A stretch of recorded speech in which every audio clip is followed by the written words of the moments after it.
What is going on, everybody? James Hancock here. I'm back today with what I think is going to be the first video in a series of videos exploring the question, what is the best year in the history of the horror genre as far as movies are concerned? Obviously, ever since people started gathering around the campfire thousands of years ago, people have been telling ghost stories, spooky stories, scary stories, all that good stuff. And I love the horror genre. I love it in video games. I love it in books. I love it in movies. I love it basically in any way, shape, or form. And I really love just a good old-fashioned oral ghost story told between people, like scaring my nieces and nephews with old stories about like the golden arm and that sort of thing. It's just a blast. It's such a great genre, and I never get tired of it.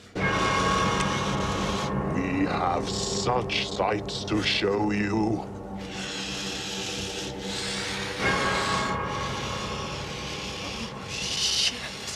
But the reason I've been so preoccupied with this question as of late is due to this book, The Future Was Now, which is about the summer of 1982, where if you were a fan of science fiction and fantasy, here were the movies that came out in a very short time span. John Carpenter's remake of The Thing, Star Trek II: The Wrath of Khan, Tron, E.T., The Road Warrior, Conan the Barbarian, Blade Runner, and Poltergeist. Not a bad lineup of movies. And I think if you are a fan of sci-fi, well, then 1982 is a very clear contender for the best year in the history of the genre as far as movies are concerned. But with horror, it's much less clear because I love horror movies from the early 30s, like 1931 and 1932. All those great early, like pre-code horror movies are fucking fantastic. And I really love the early 70s, like 1973 has Don't Look Now and The Exorcist and The Wicker Man. Like, you know, there's some really good years out there.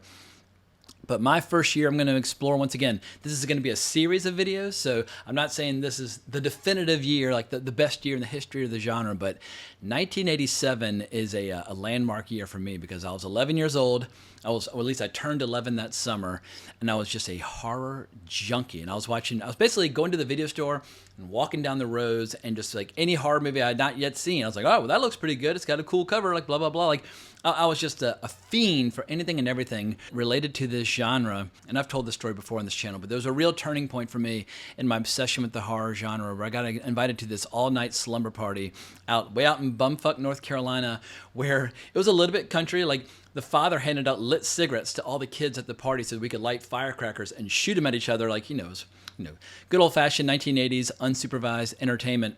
But they also had 10 crates of Coke and Sprite and Pepsi and all this stuff. And we just basically got jacked to our tits off caffeine and watched horror movies all night. We watched Nightmare on Elm Street 1 and 2. We watched The Exorcist. We watched Poltergeist. We watched the original Blob, which seemed kind of unusual for a bunch of 10-year-old kids back in the mid-1980s. But that's what we did.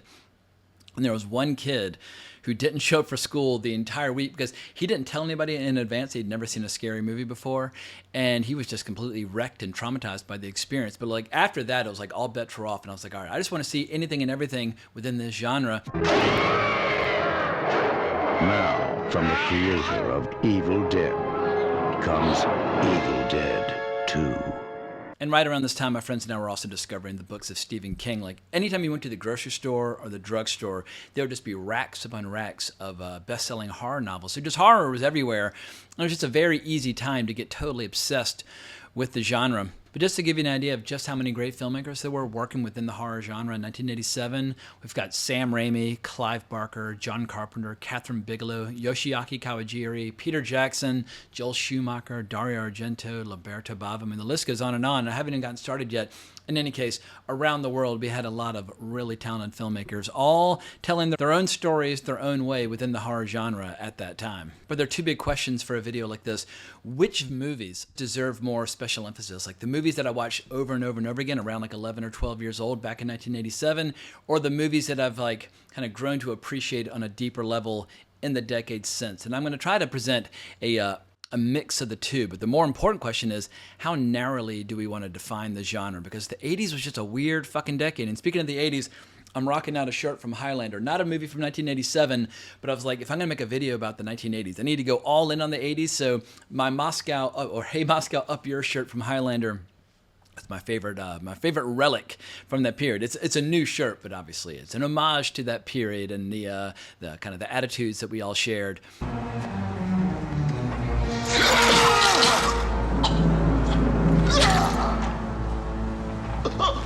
But the 80s was a weird fucking decade, and as I was revisiting a lot of these movies, getting prepared for this video, it's like, people who are young now must watch these movies and just wonder, like, how did anybody get out of that decade with their sanity intact? Because when you watch some of these movies, they're comedies with like a dash of sci-fi, with like a dash of horror, sometimes like with like action or sex, whatever. Like, it's like they like threw all the genres into a big giant blender and like sprinkled in some cocaine and some liquor and like, well, let's just see what comes out. Some of these movies are just completely fucking bonkers. And if you wanted to define them as an action movie or a comedy or a sci-fi movie in front of being a horror movie, I would totally understand, because the biggest question for this video is, to which genre does the film Predator belong? Because I've always said Predator is my all-time favorite action movie. And if I were to add yet another genre to that description, I would say it's my all-time favorite action sci-fi movie. But if you wanted to take it one step further, you could add horror. And we've got, that classic monster design. Fangoria magazine was advertising the movie left and right, those classic mandibles. I think it Stan Winston? Yeah, Stan Winston, who designed the creature for the movie. But it doesn't feel like a horror movie, in spite of the fact that it's got tons of gore, tons of violence. But like, I guess my final conclusion is, if Predator is a horror movie, it deserves to be the number one movie on this list, because I'm going to do honorable mentions, movies that I still plan on seeing, as well as my top 10.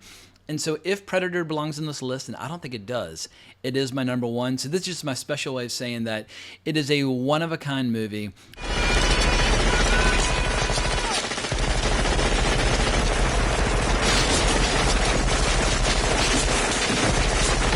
Kevin Peter Hall gave us an absolutely brilliant performance inside the suit, but also you have that great Alan Silvestri score, and you also have just the best cast ever assembled for an action movie. Prior to the arrival of the creature, it's already a balls-to-the-wall, kick-ass movie with this incredible cast of characters, and I love how they're so firmly established as just pure hell on wheels prior to their encounters with the monsters. So when the monster starts ripping them open and they start freaking out and just like, laying waste to the entire jungle, their fear is real.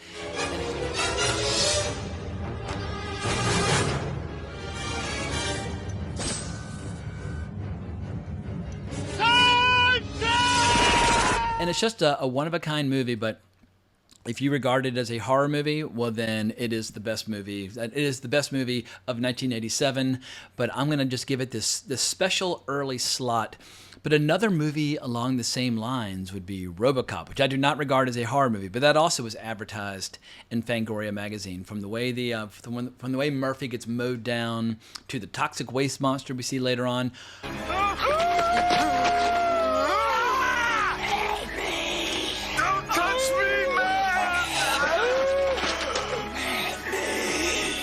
Horror magazines were placing emphasis on it, but for me, it's a sci-fi movie, it's an action movie, it's a great social satire, it's a lot of other things before you would describe it as a horror movie. So I think it's easier to make the case for Predator, less so for RoboCop, but it just shows how in 1987, there's a lot of really cool shit to choose from if you liked action, science fiction, horror, etc. But let's start easing into some of my favorite honorable mentions from this period. Now, some of these honorable mentions are movies that I saw on repeat back in the day. Some of them are fairly recent discoveries. I try to always remain open to fresh discoveries within this genre. A lot of these movies are just full-blown trash. I feel like that's something that's been lost in the 21st century, is like the lusty appeal and like the good time of a really first-rate trashy horror movie. We get a lot of elevated horror movies. Like, there are not a lot of elevated horror movies from the 1980s. I mean, some people might say like David Cronenberg's The Fly. And if you want to call it elevated, fine. I call it horror or sci-fi or whatever. I try not to get too hung up on strict definitions. But if you like trashy horror movies with a lot of wildly objectionable behavior and inappropriate nudity and all that good stuff, and, like comedy that you should probably be thrown in jail for, like the 80s, that is your decade. You got to just lean into it. And along those lines, let's start with Blood Diner from director Jackie Kong. The Blood Diner. First they greet you, then they eat you. No one under 17 admitted. I've never seen any of her other movies, but this basically is like a loving tribute to the gory early 60s films by Herschel Gordon Lewis. And you basically have these two guys running a vegetarian restaurant that are using this restaurant to try to lure people in order to sacrifice them to raise some love goddess, like a love goddess that they're reconstructing through like food and body parts. Anyway, it's completely, totally ridiculous. But this movie has scenes that you will only see in a decade like the 1980s, like when these guys recruit a bunch of girls for a nude aerobics video and they're dancing around topless, doing their thing. And a guy shows up and mows them all down with a machine gun and starts removing their body parts, like their tongues and their organs, while they're also like twitching and moving. And it's all done in this kind of like tongue-in-cheek, like comedic way. Like it's lit and shot like it's a movie like Weird Science, but it's got all this like, insane gore and so on and so forth.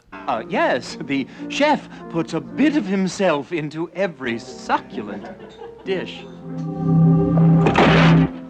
Or another scene where this couple's getting it on the beach down in this little cave, and this killer comes after them, and this completely naked chick starts fighting back with karate, and then she dies due to a stalactite falling from the cave and hitting her in the head. I mean, it is ridiculous. It is totally absurd, but if you're a junkie for 80s horror movies, you're not always necessarily appreciating them for their subtlety or their nuance or like, their rich texture or like their exploration of the human condition. You're basically just watching it for the most outrageous shit imaginable. So Blood Diner definitely deserves an honorable mention, even if it is kind of a terrible movie. But the next one on my honorable mention list would be Delirium from director Lamberto Bava.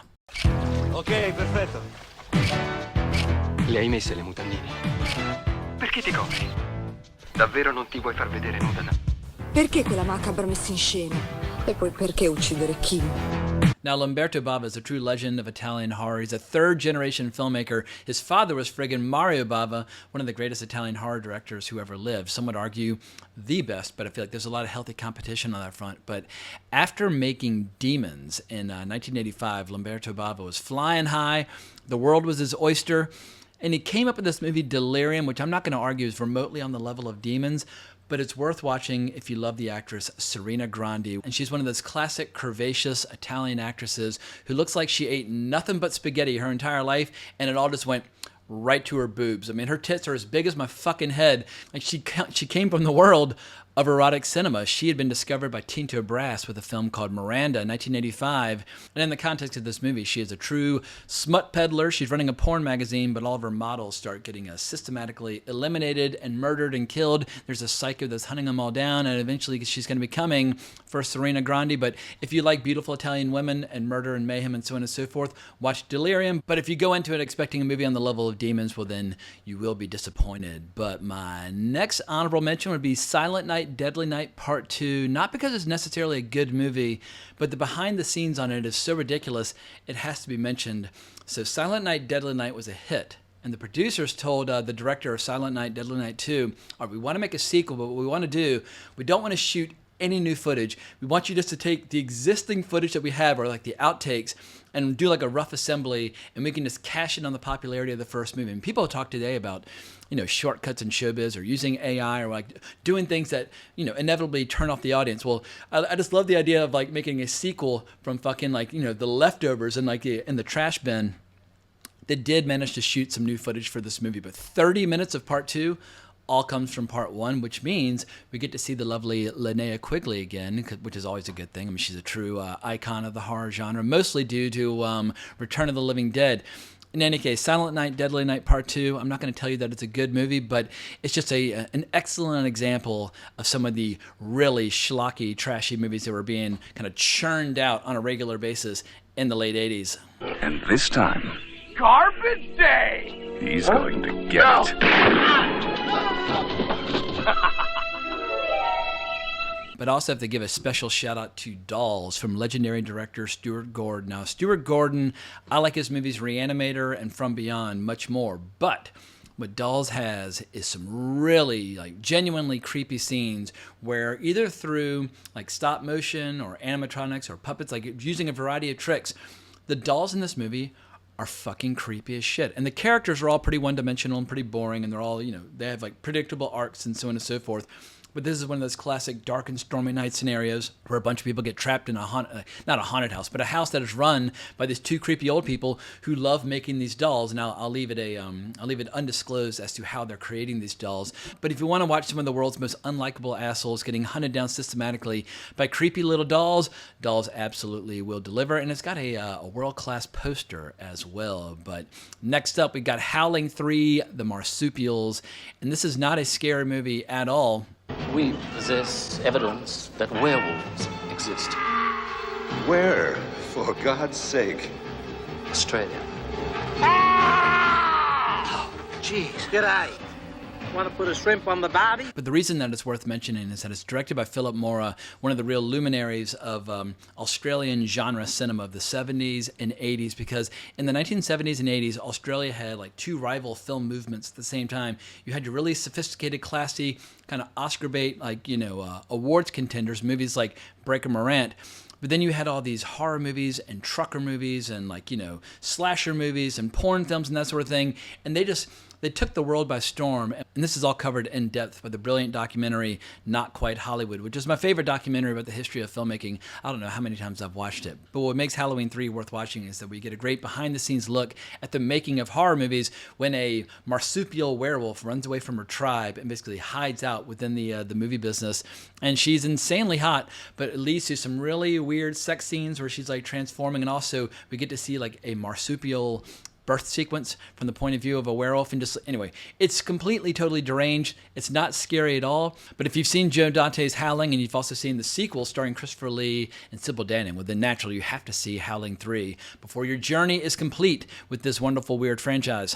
But another honorable mention or dishonorable mention would be House 2, The Second Story, a movie which, for whatever reason, I didn't even really like it that much back then. I watched it every single time it came on HBO. And once again, pre-internet age, and if you hadn't gone to Blockbuster in a while, you were just trapped watching whatever was on HBO.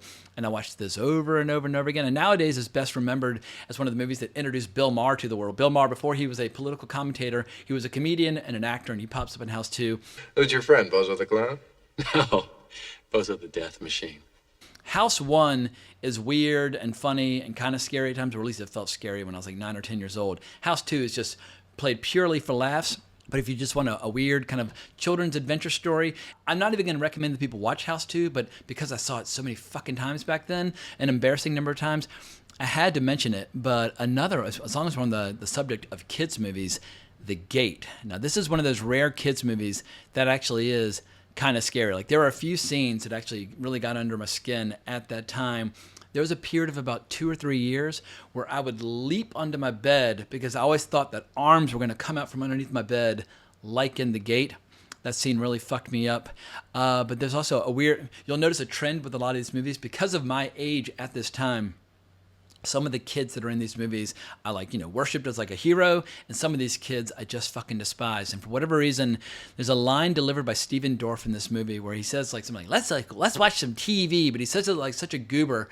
I remember at like age 11, I was like, I just want to hit that kid in the face, and I just felt this irresistible impulse to just smash his face in. And of course, later on, he'd become a major actor and appears like the bad guy in Blade and stuff like that. But my relationship with Steven Dorff as a performer started with me wanting to knock him out for whatever reason. And, I'm not going to try to justify that impulse, but sometimes you just see a kid in a movie and you just instantly dislike them, especially if they're your own age. And along those lines, we will get to the subject of actor. Hang on. Boom, boom, boom. Joshua John Miller, but we can't discuss Joshua John Miller until we get to the official top 10 list with the movie Near Dark. In any case, The Gate, it's got some great special effects, some really creepy stuff, a great poster, definitely a horror movie that has aged very, very well. But as long as we're discussing kids movies, I got one more for you, The Monster Squad.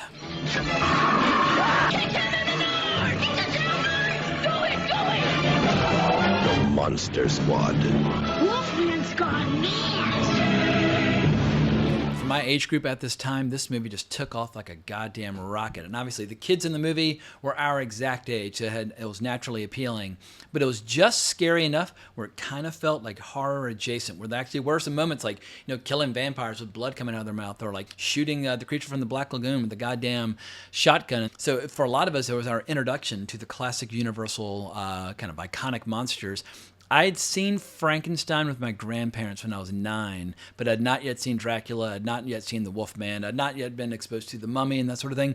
So for me and for a lot of other kids, this was our kind of our gateway drug into the early 30s iconic monsters, but also the characters are just incredibly likable, and also like every other kid in the 1980s, like I think what you won't see in kids movies today as kids very flippantly and very casually and very candidly discussing, like, who's a virgin? They're young and inexperienced. No, any virgins. Sex was on the brain in the 1980s, and even with a, quote-unquote kids movie like The Monster Squad, that does come up because part of the movie is like trying to figure out which girl is a virgin who can do the ceremony to send all the bad guys back where they came from. And of course, the girl they pick turns out she's not a virgin. He's like, well, Steve, but he doesn't count. Are you absolutely sure that she is? You're not a virgin, are you? No? No, what do you mean, no? Well, Steve, but he doesn't count! Doesn't count! But all this conversations gave the movie just a little bit of an edge where just, like I said, for my age group at that time, we just loved it and adored it. I have not watched it since the late 80s. I have no idea how well it's aged, but holy crap, I watched it a ton back in the day. But next up, we have a very different movie. Not a kids movie at all, but Street Trash. Street Trash is probably the grossest movie on this entire list, whether you're talking about the official top 10 or the honorable mentions. And it's just absolutely vile where this movie, the writer said, I wrote it to democratically offend every group on the planet. And as a result, the youth market embraced it as a renegade work, and it played midnight shows. I had some friends in the early 2000s, like some really snooty or snotty or snobby film enthusiasts where all they would do is talk about Ingmar Bergman and Louis Buñuel and Jean-Luc Godard. However, they would get fucked up and watch Street Trash. And they came up with all sorts of intellectual justifications as to why they were watching Street Trash on a loop. And you can just embrace the fact that it's gross and it's funny and it's offensive. Street Trash. It's easy to find us. We're all over the place. Street Trash. If a movie gives you pleasure, I don't feel like you need to go through too many mental somersaults trying to justify why you like it. But now it's come to be regarded as one of the kind of key movies in the melt movies subgenre, which would include the remake of The Blob from the late 80s, The Beyond by Lucio Fulci, The Stuff by Larry Cohen, as well as Society. So if you like really gooey, nasty shit, and especially in this movie, basically a bunch of homeless people hanging out in a junkyard, drinking this viper crap and just turning into slime, this movie will keep you absolutely delighted. This movie features a scene where somebody pees on someone's face through a hole.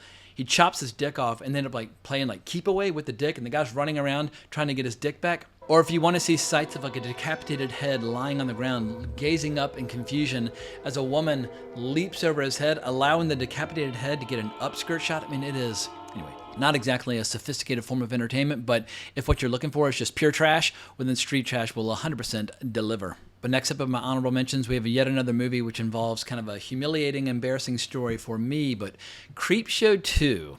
It's not as good as Creepshow. I mean, Creepshow is one of my all-time favorite horror anthologies. But Creepshow 2, I was spending the night at a friend's house. We watched it. The first story didn't really bother me. The second one involving the raft really got to me. And the third one I could barely remember. But for people who don't know, The Raft is based on the short story The Raft, Boing Boing Boing, from Skeleton Crew, one of Stephen King's best collections of short stories. But the original story is disturbing, but for whatever reason, this little vignette, or this segment in this anthology movie really fucked me up. And so that night, later on, we go to sleep. I wake up in the middle of the night, petrified, just completely terrified. But I wasn't going to be, a little puss and wake up my friend and say, I'm scared, talk to me. So what I did, I raided his long box and grabbed a big giant stack of Power Pack comics. And if you don't know what Power Pack is, it's kind of like a kid-friendly superhero team in Marvel Comics back in the 1980s, where all these kids, it was a family of kids, they all had different powers. But I needed something innocent that would kind of wash my palate or be a palate cleanser. And I took that stack of Power Pack comics into his bathroom, and I sat on the toilet and read Power Pack comics all goddamn night until the sun came up. And as the sun started to come up, I recognized that my fear over the raft was starting to dissipate, and I was able to go back to bed for a few hours. But Creepshow 2, I haven't watched it in so goddamn long. I don't know if it's a good movie or not now, but any movie that has that kind of effect on you where you're just, petrified to the point where you cannot sleep at all is doing something right. So it totally deserves a slot on this list. And my very last honorable mention, I don't know if it qualifies as a horror movie or not, because it's yet another one of those action movies or sci-fi movies that's kind of like a tweener where you're not quite sure to which category it belongs, but I love the movie, so I'm going to give it a shout out. The Hidden, where you have Kyle MacLachlan as an FBI agent teaming up with a cop to try to hunt down the serial killer. But what makes the serial killer, I guess, unique is that he's basically this big, disgusting, globular alien inside the person's body, and you can climb out of his mouth into other people's mouths as the body gets kind of worn out. And I remember as a little kid watching it, I started going, I was gagging during the open mouth scene, so much so that I recoiled later on in the movie when Kyle MacLachlan lets like his little glowing like nice guy alien out of his mouth. But this is just a wild movie, and Claudia Christian, she deserves a special shout out. She's absolutely on fire in this movie.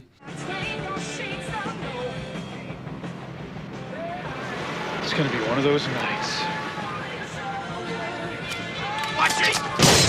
She plays a really sexy stripper who gets the bad alien in her at one point, and she just goes on an absolute murderous rampage. But yeah, there are a few things more enjoyable than watching an insanely beautiful woman, blasting people with a shotgun and just fucking people up. So The Hidden, I feel like that's one of those great kind of obscure late 80s sci-fi gems that they really don't make those kinds of movies at all anymore. But goddamn, back in the day, I loved it to pieces, and I revisited it a couple years ago. It absolutely 100% holds up.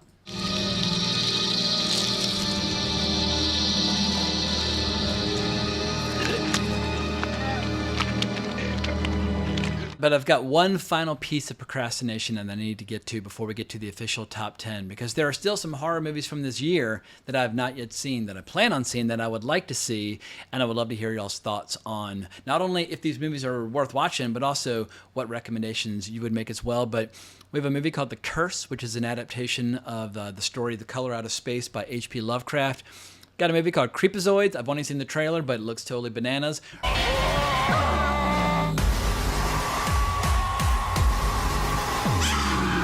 Right up my alley. We've got Hello, Mary Lou, Prom Night 2, and there's one shower scene which I've seen on MrSkin.com. I'm like, all right, well, at least if you make a horror movie in the 1980s and you have one great shower scene, well, then it's enough of a hook to grab my attention, and it's also got a great poster.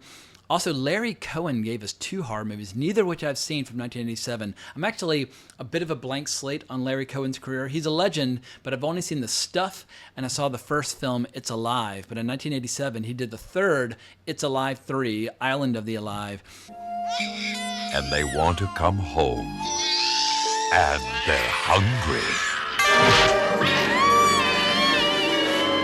And he also did A Return to Salem's Lot. Now, I love Salem's Lot, the novel. I've got my copy up here. It's a fantastic read. And I grew up on the Tobe Hooper movie. There's a chance that the original Salem's Lot might be the first horror movie that I ever saw. It's hard to know because I was like 5 years old, but my brother and I were just absolutely wrecked by it. I've always heard of Return to Salem's Lot sucks balls. However, as a character actor within the movie, it's got the great Samuel Fuller, who's one of my all-time favorite filmmakers. And I've got his book, The Big Red One, right there. He was a journalist, he was a soldier, and then he was a filmmaker. Fascinating character, but he also was a character actor. But anyway, I want to see A Return to Salem's Lot just for Samuel Fuller, but you let me know if it's any good. Ghoulies 2 looks a little silly, but they walk, they talk, they crawl on their bellies like reptile. This place is better than Epcot Center. At a minimum, I ought to give it a chance. And the last one on my to-watch list would be Return to Horror High. I don't know if it's any good or not, but it's got a great gimmicky trailer and a great gimmicky poster. And from my point of view, when I was like 11 years old in 1987, that's all you needed. Like a gimmicky poster and a gimmicky trailer. I mean, hell, all you really needed was the gimmicky poster. I was willing to bite on any bait that was out there. I was an easy mark. I'm a total slut when it comes to the horror genre. It doesn't take much. And it's funny how at age 48, part of that side of me as a child has never fully gone away. And I guess I'm just a product of my environment. Gen X, baby, all the way. There are certain ingredients that always get my attention, especially when those ingredients basically no longer exist or are in very short supply in contemporary cinema. But at long last, we've come to the official top 10 list, so it's time to stop bullshitting and dive into my number 10 with the great Peter Jackson and his debut feature film, Bad Taste. Tomorrow we're having you for lunch. So this movie barely makes the cutoff for 1987, but it came out in New Zealand on December 11th, 1987. It wouldn't make it to the U.S. until 1989, but long before he was bringing the world of J.R. Tolkien and Middle-earth to the big screen and winning Oscars and generating hundreds of millions of dollars in box office, he was making these down and dirty little schlocky horror movies or just bad taste movies. We had Bad Taste, Meet the Feebles, and Dead Alive here, but Brain Dead in New Zealand. And those movies are just bananas. And he very easily could have stayed on that track and had a very different career. But then slowly but surely, he started shifting gears into, I guess, more respectable terrain. But I love his early schlocky movies. And Bad Taste, he basically made with like his spare income with his buddies back in the day. And that's what it feels like. It feels like 4 or 5 friends getting together with their fake guns and making a movie about an alien invasion. And I love how the shape of the heads of the aliens in this were dictated by the shape of the oven, or the dimensions of the oven of Peter Jackson's mother, because he, in his early experiments with foam latex, that was how he was cooking all of his molds. But I have a DVD of Bad Taste, which I bought like 20 years ago.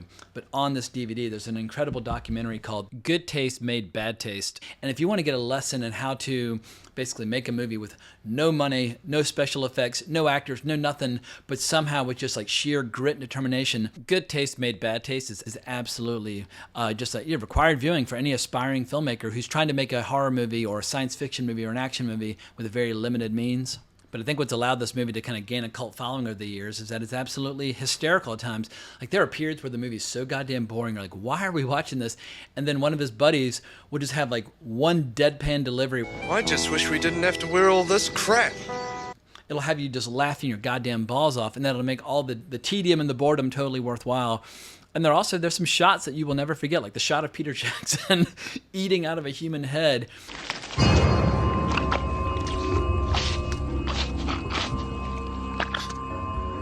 I said recently on Twitter, I was like, I posted that clip and I was like, this is how I feel these days. And I'm watching a lot of new iterations, like modern iterations of a lot of our classic franchises, where I'm just eating it without pleasure, and it's just grotesque. But Bad Taste, it's good, gory fun. It absolutely deserves its cult following. And I always find it interesting comparing the early movies of a director who ultimately ends up getting to do giant franchises. Like if you compare Christopher Nolan's Following in 1998 to The Dark Knight from 2008, only a 10-year interim. Now he really grew up really quickly. Or Bad Taste. About 10 years after this, he started working on Lord of the Rings. By 1999, he was shooting it. By 2001, Fellowship of the Ring was coming out. It was only 14 years after this movie that Fellowship of the Ring hit the screen. Just seeing the graduation from Bad Taste to Fellowship of the Ring is astonishing. Or like Sam Raimi, if you watch his slow evolution from Evil Dead to making movies like Spider-Man, you got to start somewhere. And I feel like if you make it with as much integrity and as creativity and with as much humor and gore as humanly possible, people will take notice, and you never know what the future might bring. But let's move on to my number 9, which allows us to step back into the world of Italian horror with perhaps the last great movie, or the last really good movie, from the legendary icon Dario Argento with his movie Opera. You are invited to enjoy an evening of terror.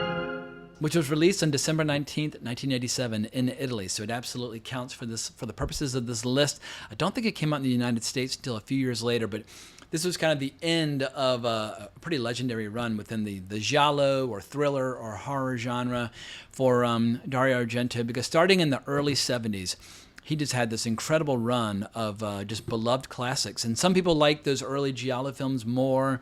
I think my favorites by him would be Profondo Rosso, a.k.a. Deep Red, Suspiria, but starting in 1970 with The Bird with the Crystal Plumage, followed by The Cat o' Nine Tails and Four Flies on Grey Velvet. That's just a great giallo triple feature where you've got these incredible scores by Ennio Morricone. It's just fantastic. But by the mid-70s, he really starts to find that special gear with Deep Red and Suspiria. Inferno I like a little less so, but it's still pretty good. Tenebrae's good, Phenomena's good.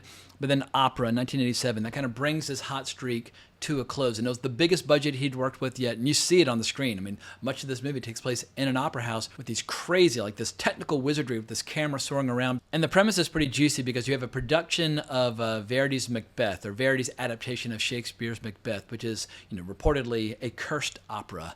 But you have this deranged fan who is murdering people involved with the production and forcing the young star to watch, and he'll tie her up, and he attaches all these needles to her eyes so that if she closes her eyes and tries not to watch, she'll put her own eyes out. You got these incredible close-ups of just her eyes as she's like reacting in pure horror, watching all these horrible things.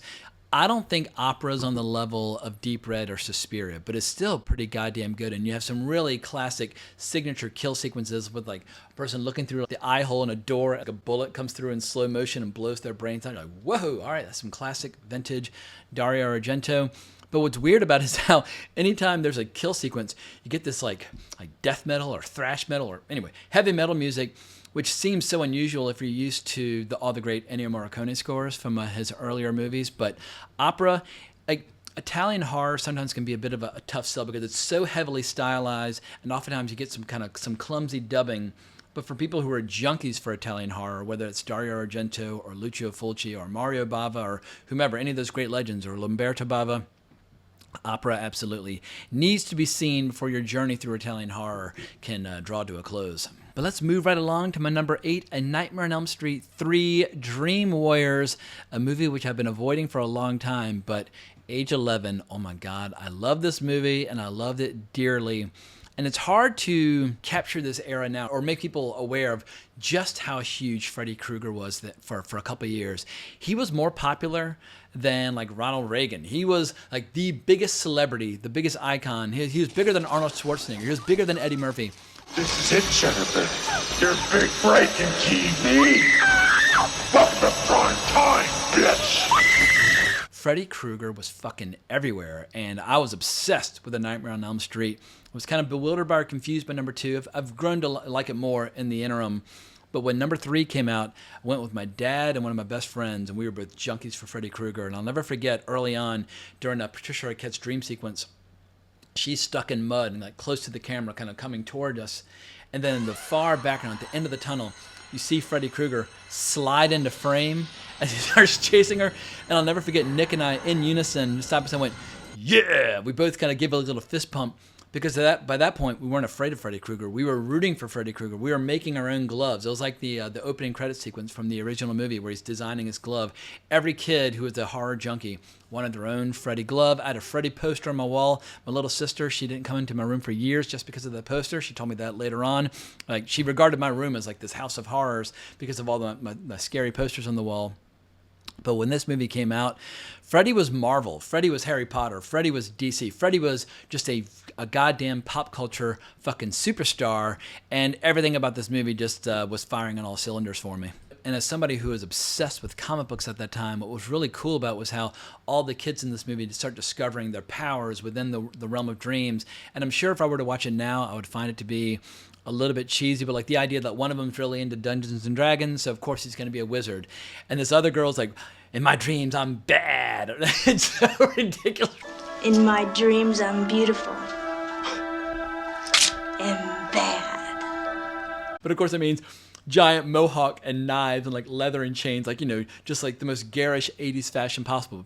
We used to look at that stuff unironically back in the 1980s. And then, of course, there's another kid who's into professional wrestling because professional wrestling was so big at that time. And so it was just like, it was like the, I guess, a perfect cocktail of so many different ingredients. And, of course, you have that incredibly hot scene where the kid who's a mute in real life, but he can speak in his dreams, gets seduced by a nurse with a really hot seduction scene with some great nudity. But as it turns out, it's Freddy Krueger in disguise. Anyway, gives you a lot of confusing impulses or confusing signals for a young boy to wrestle with. And then, of course, in later years, I discovered that incredible poster from Thailand where it almost looks like some sort of sexual orgies unfolding where Patricia Arquette's leaning her head back in ecstasy as the giant Freddy worm is swallowing her. It's like, once again, mixed signals. But the movie also had like this huge, this killer pop tune that went along with that. I think the group's called Dokken, but it's like you have to sing some super high falsetto to sing along, but like, Dream Warrior!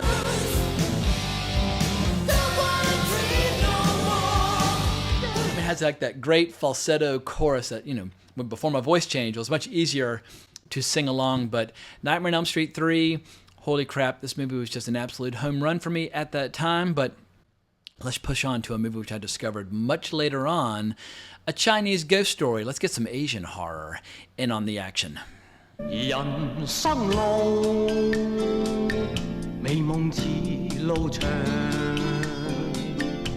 So I won't lie and claim that a Chinese ghost story is particularly frightening, but it does involve a lot of ghosts and spirits and undead. And what's cool about watching a horror movie from the Far East, they have a completely different tradition when it comes to what kind of spirits that are portrayed in the stories, how do people interact with them. And this is basically a love story between a, you know, kind of a naive young wanderer and this beautiful spirit played by the lovely Joey Wang. I've also seen her name described as Joey Wong. She's listed as both Joey Wong and Joey Wang, but she is one of the four flowers of Hong Kong cinema, an absolute vision of loveliness.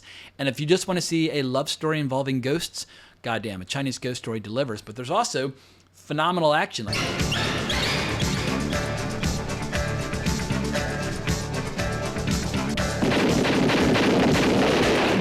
all the stuff you want from a great Hong Kong action movie from the 1980s is in this movie. I mean, for people who don't know, Hong Kong in the 1980s was going through a true golden age, a true renaissance, where there was like, you know, the great movies with like Sammo Hung and Jackie Chan, or movies directed by John Woo, or in this case, a movie produced by, I've always called him Shu Hark or Shea Hark, but apparently it's Choi Hak, if you say his name correctly.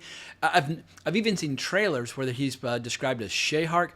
However you pronounce Choi Hak's name, you know, it's Tsuihark spelled in English, but he was a producer who's been described oftentimes as like the Steven Spielberg of Hong Kong. I'm like, well, don't call him the Steven Spielberg, just call him the Choi Hak. Like, he deserves that level of recognition on his own, because as a director and as a producer, he was like a one-man film industry, but technically this movie was directed by Cheng Su-tung, who had worked with Choi Hak a few times before. But what's interesting about this movie is how it came out in July of 1987 in Hong Kong, but people have to keep in mind, Hong Kong was not officially part of mainland China at that time. I think it was 1998 or 1999 where it kind of got like absorbed back into China. But as a result of that, it was tough for people in mainland China to even see a Chinese ghost story, in spite of it being a Chinese ghost story. But it gained this kind of like underground cult following on the mainland. So like kids and teenagers would discover the movie slowly over time. And as a result, they made a Chinese Ghost Story 2. They made a Chinese Ghost Story 3. They made a remake many years later.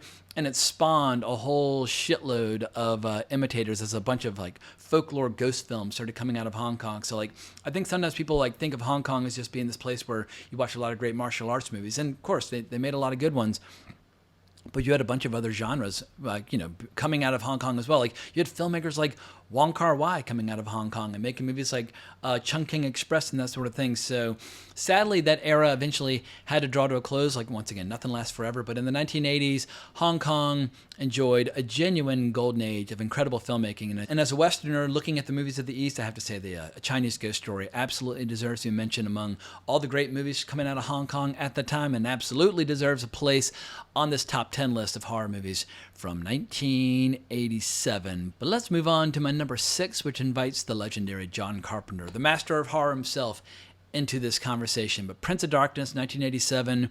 This is one of the last horror movies by John Carpenter that's got that early classic signature style of his, where the look of the film, the acting, the cast of characters, and the music, it all just feels like vintage John Carpenter. It almost feels like, you know, I mean, basically for me, when I think of John Carpenter, the first thing that comes to mind is Assault on Precinct 13 in terms of just like the style and the look and the flavor of his movies. A lot of people are going to say Halloween. A lot of people are going to say The Thing. But Prince of Darkness is part 2 of his so-called Apocalypse trilogy, his unofficial Apocalypse trilogy, which also involves The Thing, as well as In the Mouth of Madness. And the plot involves all these quantum physicists and students who are trying to help a priest in this investigation of this canister of goo, or this liquid that's been discovered, where it's like the living gooey embodiment of the devil himself, or Satan. But as a result of this gooey thing being kind of tampered with or studied, it's starting to possess and influence people all around them, which leads to hordes of Satan-fueled zombies and that sort of thing. Bugs coming out of their mouths and like puking stuff on each other and like turning other people into zombies. It's almost like the movie kind of like falls to pieces. It gets so strange and so deranged, but there's no denying that the movie is just a pure joy to watch, because it reunites John Carpenter with a lot of his best actors like Donald Pleasance or Victor Wong or Dennis Dun or Dunn. I'm not sure, but Dennis Dun or Dunn. He's the actor from Big Trouble in Little China, who plays kind of the partner in crime for Kurt Russell. But it's just great seeing John Carpenter working with all these actors again. I don't look at Prince of Darkness on the same level as a movie like Big Trouble in Little China. It's probably the movie by Carpenter that I've seen more than any other. But if what you want is that feeling of dread that you associate with his horror movies, Prince of Darkness will absolutely scratch that itch. And my only real gripe or criticism toward the movie is not that it gets a little incomprehensible toward the end, because that's fine. I don't mind when movies get a little incomprehensible. But you have this one satanic zombie chick in here where she has no face. Her face is all just like goo and gore and that sort of thing. And yet somehow her hair is always perfect. She's got these weird like 80s bangs, almost like the little girl with the pigtails from Assault on Precinct 13. I'm sorry, if your whole face is nothing but like red goo and exposed flesh, you're not going to have like the perfectly groomed blonde hair. It just looks like a really cheap, ridiculous wig. And also just like the bangs, the bangs don't work for me at all. And it takes me out of the movie. I find her to be completely, totally ridiculous in her appearance. At a minimum, the bangs should have been like plastered to all the goo on her forehead. Like if your face is nothing but like exposed flesh, the hair is going to get a little gross as well. I just find her to be totally absurd. But that, apart from that, the rest of the movie, if you like the scores where John Carpenter and Alan Howarth, I think that's how you pronounce his name, like collaborated to make scores. I think Carpenter, as good as he was on his own with those early scores, he really started to soar when he started collaborating with Alan Howarth. So this is one of the essential John Carpenter films, and that he's still with us. At some point, I'm going to have to make a video where I celebrate his entire career, but that will have to wait because today we have other filmmakers to discuss, like Kathryn Bigelow. So for my number 5, we're going to go with Near Dark. So Near Dark opened on October 3rd, 1987 in New York City, but that was not my first intro to Kathryn Bigelow. I think the first Kathryn Bigelow movie I saw would either be Blue Steel on HBO or Point Break in the theater. I'm not quite sure. We're talking about, ancient history. But I definitely saw Near Dark at some point around like the early 90s on HBO late night. I would love it if I had discovered it in 1987, but it just slipped on by. It was kind of an obscure film, but it's become a major cult classic in the interim because it's one of those rare movies that beautifully combines the Western genre with the horror genre. And it was co-written with Eric Red, and my friend William Mendoza over on the Men on Film Pod keeps suggesting that we do a video celebrating the career of Eric Red. I'm probably going to have to take him up on that at some point. But Near Dark, yeah, it is a really interesting hybrid film where it's like, is this a Western? Is this a vampire movie? Like, what is this? You're nervous? I would be too if I were you. Near Dark. The bigger boys falling in with control. Check out time. But it's just fucking cool. It's atmospheric as hell. The movie doesn't completely work for me from start to finish, but it has certain scenes where the cast is so good and they're just so invested in their roles where the movie just takes off. And everybody always points immediately to the bar scene.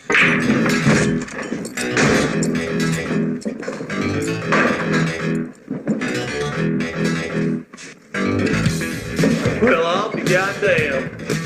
Shit kicker heaven. And justifiably so, because Lance Henriksen, Bill Paxton, and Jeanette Goldstein, they just I don't know if actors have ever walked into a room with more swagger and more confidence than those three actors. And obviously, they'd already worked together on Aliens for James Cameron, and James Cameron would can't even speak, subsequently marry Kathryn Bigelow a few years later. But I like how this movie's like a distant, it's like a first cousin kind of to Aliens from 1986. But those three actors, when they walk in, you can see it on their faces. Every person in this bar is about to die. They're all about to be food. And Bill Paxton, R.I.P. Bill Paxton, he's an international treasure. He died way too young. I grew up watching Bill Paxton and Weird Science and Aliens and things like that, but he's fucking awesome in this. Finger licking good. And the way he delivers that line, finger licking good, after he's feeding on somebody, you can just tell he's an actor who's just completely embracing the dark side. It's just so goddamn good. And this movie came along right at a time where there were a lot of vampire movies getting made. Fright Night came out a year or two earlier.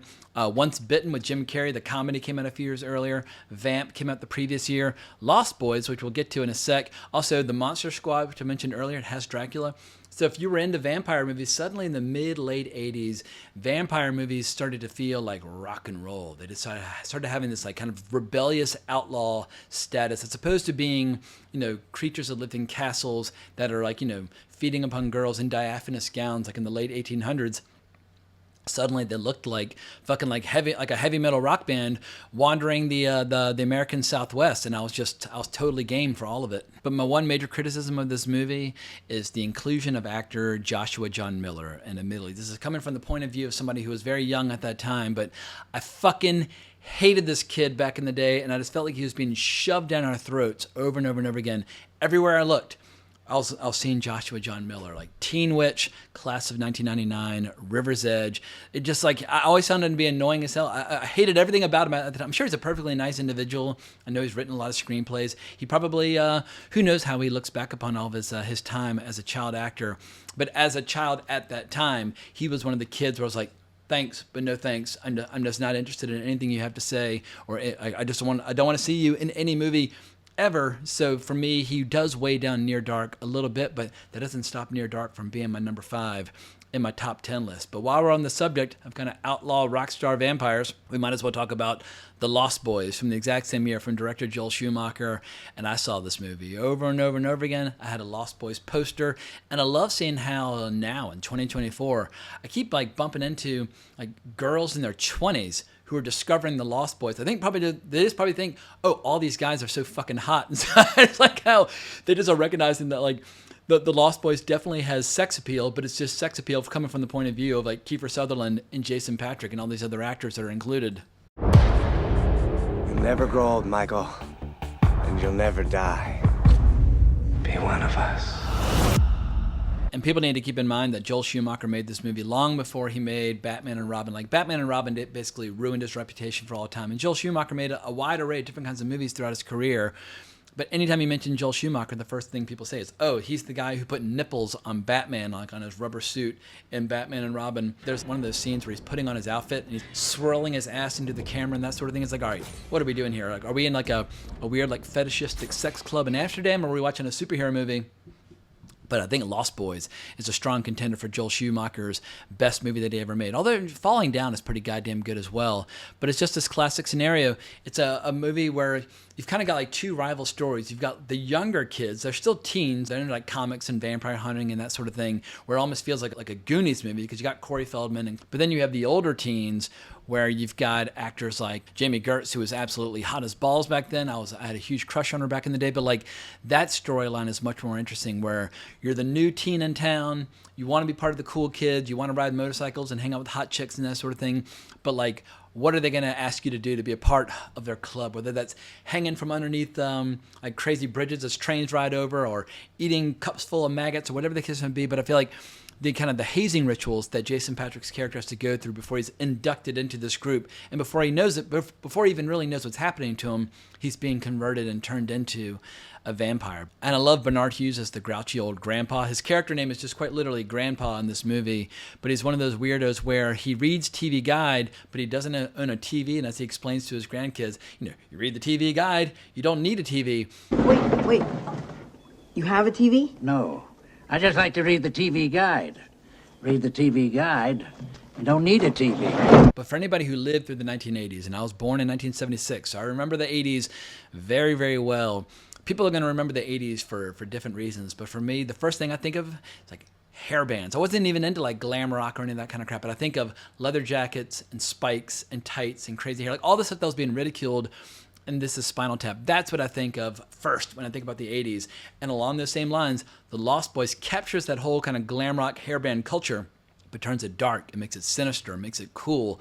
And I just feel like, yeah, these are some of the most badass, charismatic vampires in the history of kind of the vampire subgenre. So if you've never seen The Lost Boys, the good news is you've got a really cool movie-going experience still in front of you. But I feel like this is one of those childhood faves that has aged very, very well. But for my number 3, we're going to go to the dark side with some Japanese animation. And I just revisited this movie last night with my little brother. My little brother was in town. We went out to dinner, had a few drinks, came back to my place. He was like, well, let's watch something. I was like, all right, let's get weird. We watched Wicked City, which I first discovered on VHS either in like 1995 or 1996. Suddenly, there was some distribution company that just decided to take all the best animated movies from Japan from the last 10 years and just distribute them all in America. So every video store you went to had the same movies, like Golgo 13, The Professional, the original Vampire Hunter D, Akira, Ghost in the Shell, Fist of the North Star. It was just like this, murderer's row of legendary animated movies, or Ninja Scroll. But in the mix was Wicked City, the debut feature film by Yoshiaki Kawajiri. I recently tackled his film Ninja Scroll on this channel for the 30th anniversary. But Wicked City, holy shit, like, if someone wants to say it's not really a horror movie, I would accept that. But if you watch it, you'll be blown away by just how many horror ingredients there are in the mix, because this is a world where it's like a cop movie or a James Bond movie mixed with a demonic horror movie, where you have this group called the Blackguard. And what's cool about the Blackguard is that they have agents that are humans from the human world, and they have agents from the demon world that are working side by side to maintain kind of peace and harmony between these two dimensions. But then you have political radicals within the kind of the demonic world that are always seeking to kind of wreak havoc and so on and so forth. And when you're watching a Japanese animated movie with a lot of graphic horror and demons and that sort of thing, inevitably you get into the world of just full-blown tentacle porn, but like tentacle porn with like a real bite to it. Like some tentacle porn is just like, all right, what we're watching is so ridiculous and over the top, you just kind of giggle at how obscene it is, and then you move on. But because the characters are interesting in Wicked City and you get invested in them, and because the action is cool shit, I mean, the fight scenes are so goddamn badass, where you have like the main character, his gun is so strong, he has to brace himself against a wall before he fires, because when he fires without his back against a wall, he goes like back flipping through the air. And even when he does brace his back against a wall, it like leaves cracks in the wall. Like, that's the only kind of gun that's strong enough to take down a demon. So that shit's cool as hell. But his partner in crime, she's fucking cool as shit as well. I love the style, I love the atmosphere, I love the setting. It's so goddamn cool. And I should give a shout out that it's based on the first novel by Hideyuki Kikuchi, and the first novel is just called Wicked City. It was also made into a live-action movie as well. But when it comes to Japanese animation for the 1980s, this is a strong contender for the movie I've seen the greatest number of times. Like Golgo 13, The Professional, Akira, Vampire Hunter D. Yeah, Wicked City is definitely in the mix as one of the ones that I've watched. I have no idea how many times. Also add that I'm a proud owner of the Blu-ray. It absolutely deserves to be in anybody's collection if they're a fan of animation. And I was very proud of myself last night. I did a little Pepsi challenge situation with my little brother. Initially, we were watching it pirated on Daily Motion, and it looked fine. It was watchable. And then I plugged this bad boy into my Xbox, and I was like, all right, now look at how richer the colors are, how much more contrast there is between the lights and the darks, how much more resolution there is. And even like through like the haze of alcohol, he was like, oh my God, this looks so much better. I was trying to convince him, like, streaming is fine, it's convenient, but if you really want to build up a library of movies, you should build up a library of either Blu-rays or 4K Blu-rays or whatever the case might be. So anyway, mission accomplished. I managed to prove my point that movies just look fucking better on Blu-ray, and Wicked City, goddamn, it holds up very, very well, and it gets my highest possible recommendation. But at last we come to one of my key early formative horror experiences with Clive Barker's Hellraiser.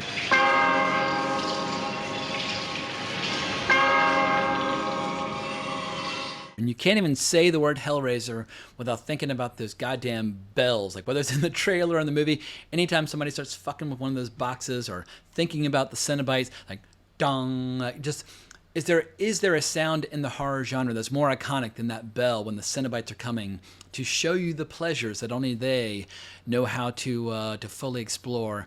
And what I love about the Hellraiser movie, and what so often gets adapted poorly in some of the subsequent Hellraiser movies, is that these aren't just monsters that come into your life and are trying to kill you for shits and giggles. You have to invite them into your life. You have to seek them out, because unless you are just a complete, total raging pervert, you're very unlikely ever to meet a Cenobite. People look long and hard for these Cenobites in order to be exposed to pleasures. Like after they've exhausted all the possibilities of all the sin and vice that this world has to offer, they go looking for the Cenobites, hoping that they have all the answers to life's great riddles, like what is the greatest source of pain and pleasure to be found on this planet. And I feel like anybody who wants to make a Hellraiser movie needs to go back and reread The Hellbound Heart, the short story upon which this movie is based, because the opening to that short story, I have a kind of an annual ritual for every Halloween where I listen to the audio fiction for The Hellbound Heart.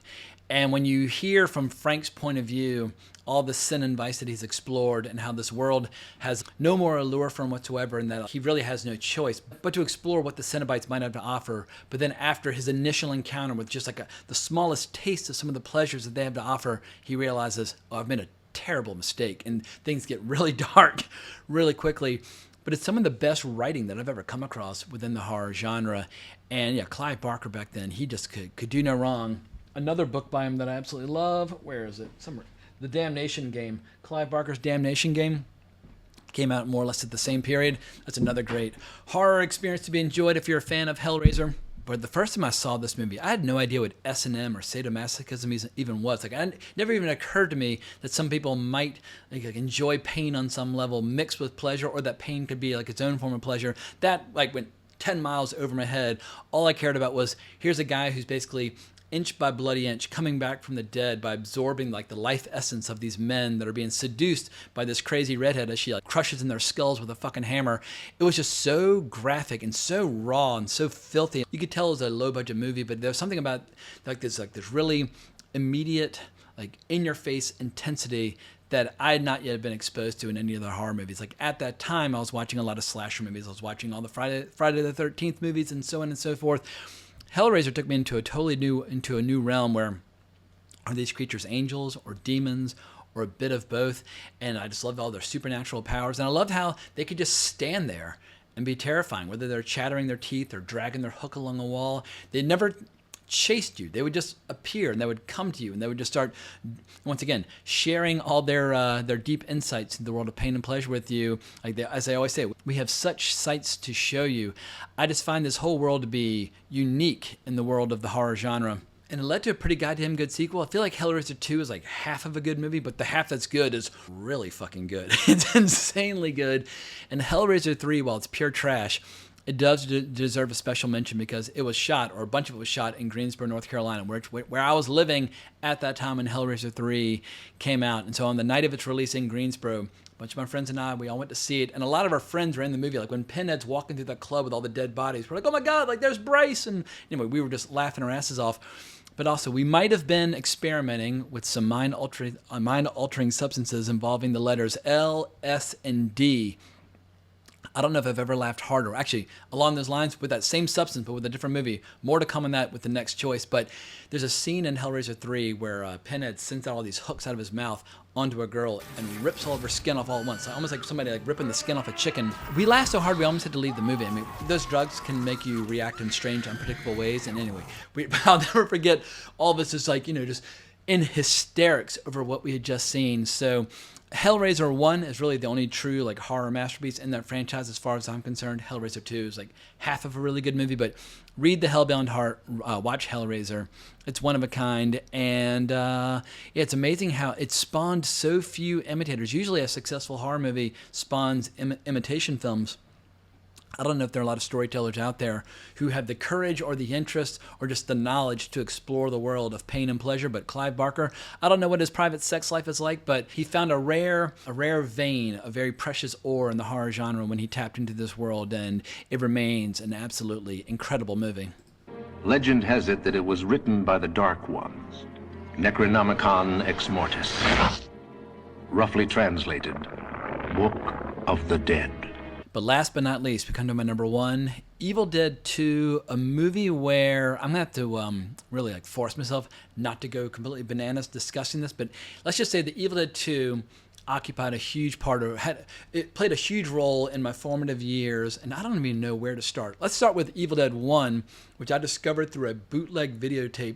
A friend of mine had a cool older sister who was always dating these kind of crazy, outrageous personalities, and he'd made like a mixtape on VHS of his favorite scenes from different horror movies, but it was really staticky and really grainy. You could barely see it, but I remember watching that highlight reel, and some of the scenes on it were from Evil Dead. But because of the poor condition of the tape and the poor copy, it almost felt like we had discovered like a snuff film, or it made us feel like real and really terrifying. So Evil Dead already had a huge impact on me. But then in around 1987 or so, Fangoria started advertising Evil Dead 2 pretty heavily, and I was a subscriber to Fangoria at that time. So Evil Dead 2 was on my radar.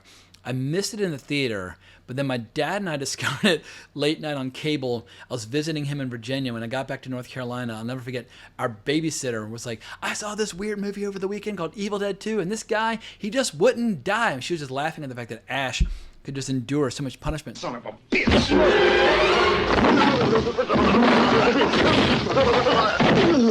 So we started talking about Evil Dead 2.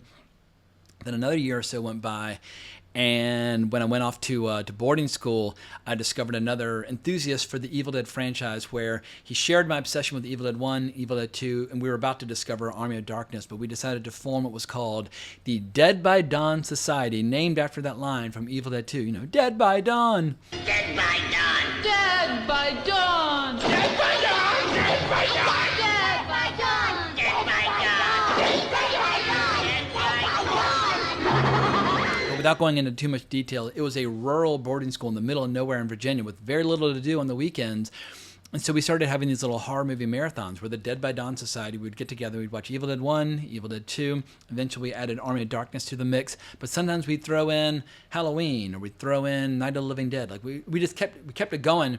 And by the time I graduated, we had kind of like passed the baton to some other members of the Dead by Dawn Society. But like we would be meeting in a biology lab in our math and science building. And there'd be like 15 crazy kids kind of like in like a big mob around this tiny little TV. It was like a little 12-inch screen, like like the TVs that they would wheel into the classroom back in the 1980s and 1990s to like show you whatever educational video they might be showing. But that was how I watched Evil Dead 2 over and over and over again in high school, which leads me to yet another drug story. Where one night in high school when I was home for the summer, where some of us may or may not have been taking things, which once again had the letters L, S, and D in the name.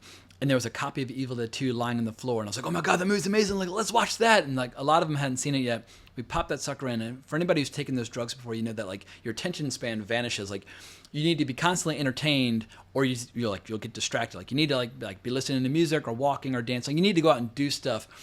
But the moment Bruce Campbell got hit and knocked like 1,000 feet back in that movie where he's spinning around the screen and so on and so forth. Once again, you want to talk about like laughing hysterically or a laughing fit. We had to stop the movie. One person, he was laughing so hard and kind of thrashing about, he kind of like dislocated his hip. He had to go into another room. He kind of knew how to like put his hip back in. But anyway, it's one of my favorite high school memories of just like a bunch of knuckleheads sitting around a screen, screaming and laughing in the most deranged way at Evil Dead 2. But I'm just starting to realize I haven't even talked yet about like the movie because Evil Dead 2 is so interwoven with so many childhood memories. I can't disentangle Evil Dead 2 from all these weird experiences that I had like in middle school and high school when Evil Dead 2 was taking root as this big cult classic. But what can we say about the movie itself? I guess I'll just start with the fact that as a teenager, we would always debate, like, how come the movie basically starts with like kind of like a 10-minute version of everything we've already seen in the first Evil Dead. And as I learned later on, it's because producer Dino De Laurentiis was worried that like some people hadn't seen the original Evil Dead because it was kind of an obscure film. So you needed to kind of reintroduce people back into the world of Evil Dead. But as a teenager, we came up with our own headcanon. We're like, all right, so basically what's happened is that after Evil Dead 1, he survived, but like a week later, Ash comes back, but he's just forgotten everything that's happened. So what's this place like? Well, it's a little run down, but it's right up in the mountains. Are you sure it's deserted? Oh, yeah. I think so. And so he has to kind of go through all the motions all over again. That was like our explanation as to why Evil Dead 2 seemed like a bit of a retread initially.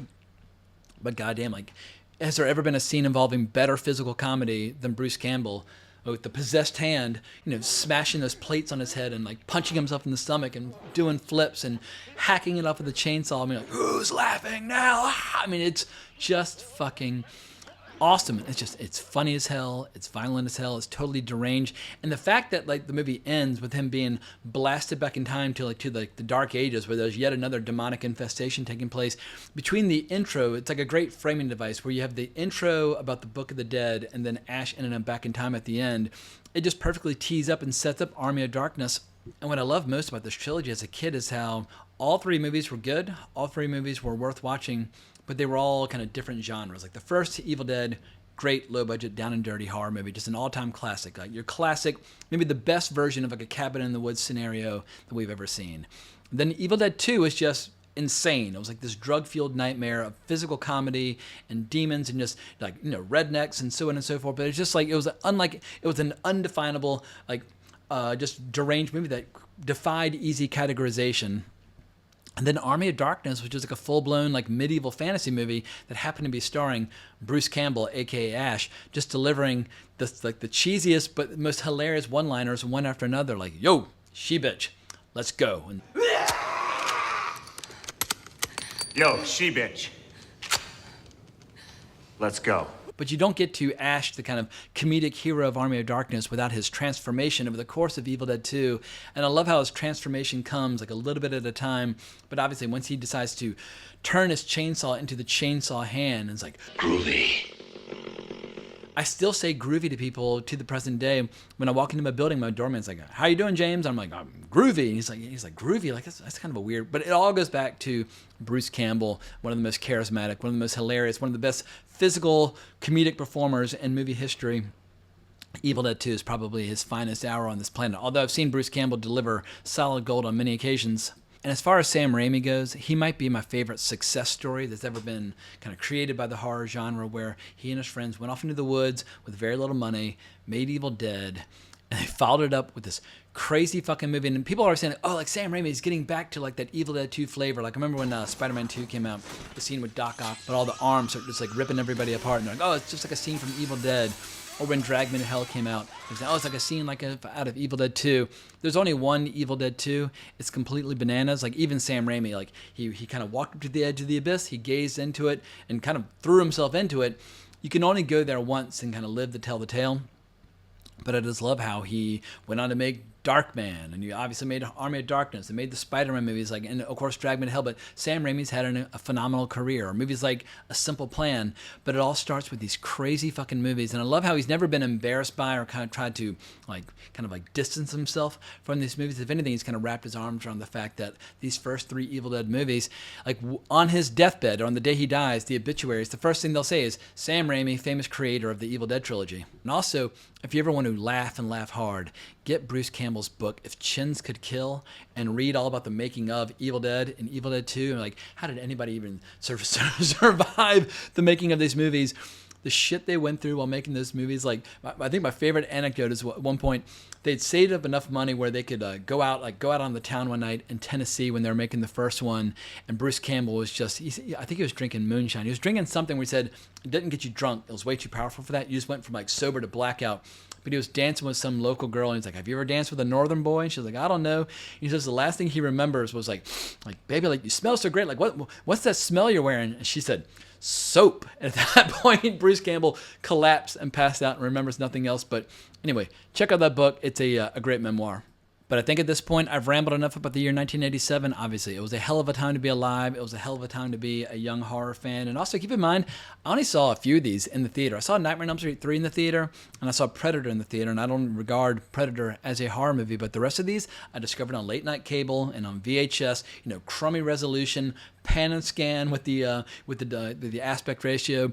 Totally screwed up, and in spite of that, I was mainlining these movies like a goddamn drug, and I didn't realize it. But obviously, I was living through my interest in the horror genre was exploding right at a time where we happened to have a really good year, and it's like, was that nature or nurture? Was I destined to be a horror fan, or was I becoming a horror fan because so many wild movies were coming out?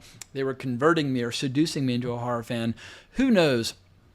And I don't know how well these movies will play to a quote-unquote modern audience in 2024, but I suspect that if you give these movies a chance, most of these movies will work their way right under your skin because they have such just a perverse blend of like sadistic violence and sex and humor and just all sorts of crazy shit, and they're just completely, totally unlike anything being made today. Once again, like I said at the beginning, if you're a young person, like if you're born after the year 2000 and you watch these, you might be kind of scratch your head like, what did the 80s, like how did the 80s even happen? Like the 80s as a decade was just too weird to even exist.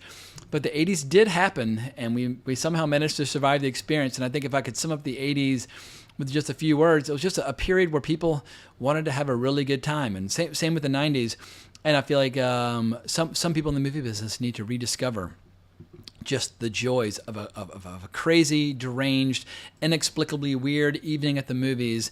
And I just feel like I don't want the movie culture to be completely dominated by movies like this, but there needs to be a role, or there's definitely still a role for movies like this that kind of take you to the weird side where you never fully recover. But on that note, I'm going to wrap up this video. I'm starting to ramble like a maniac. Hope you enjoyed this video. Let me know what you think down in the comments below. And also let me know what are the years that you think are a contender for the best year of horror in the history of movies, because I want to make a few more videos on this subject before I finally land on what is, like I said before, 1982 was the best year for sci-fi, but what the best year was for the horror genre is TBD, but over time, we will discover it together. But please remember to like the video, subscribe to the channel, hit that notification bell if you enjoyed this video, but more importantly, as always, onwards and upwards.